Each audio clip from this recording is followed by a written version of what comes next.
Hey guys, welcome back. So today I'm sharing one of my most common asked questions from homeowners.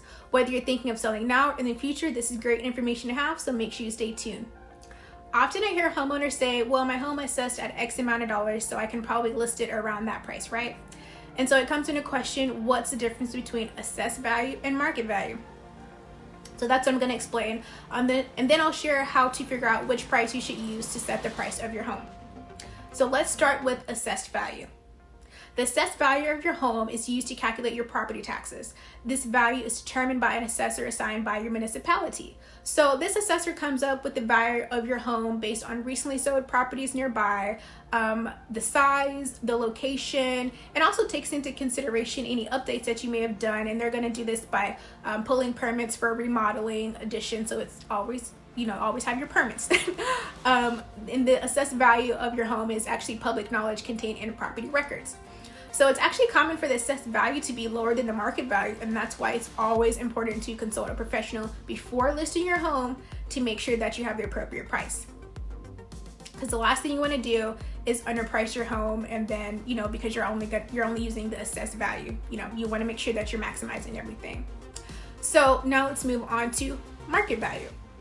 So the market value of your home is determined by a variety of characteristics. So it's kind of digging a little bit deeper. These include, the location, square footage, lot size, number of bedrooms and bathrooms, the condition of your home, the quality, along with any finishes like, your kitchen, your flooring, any updates that may have been made, all those beautiful features that you have in your home.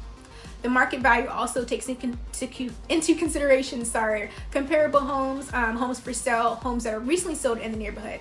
Supply and demand determine whether or not it's a buyer's market or seller's market. So this means how many homes are for sale versus how many buyers are actually buying them. So after compiling all of that data, you come up with the accurate list price for your home. The market value, of course, will actually be determined by what a buyer is willing to pay for the home and what a seller agrees to sell it for.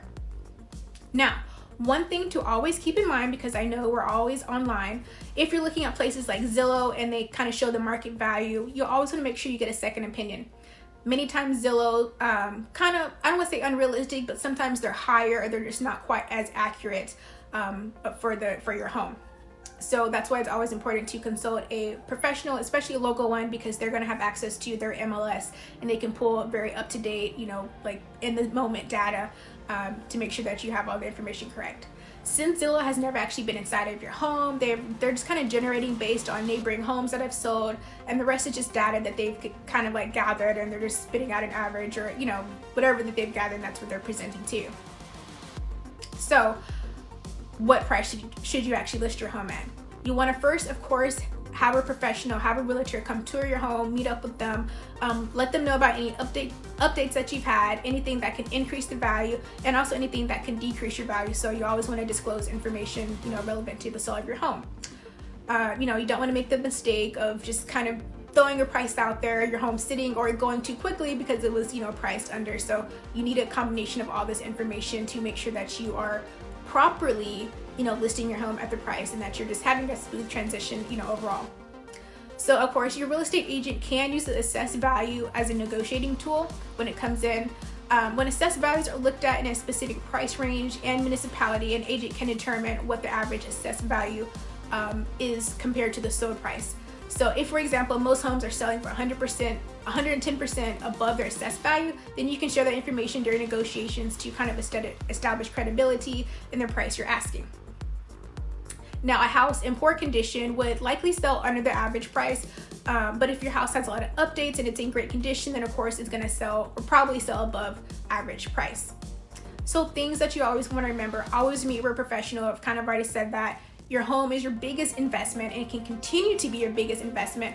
Can I help you buy your next one or just help you build equity? So you want to make sure that you're making smart real estate decisions and not leaving any money on the table that shouldn't be left.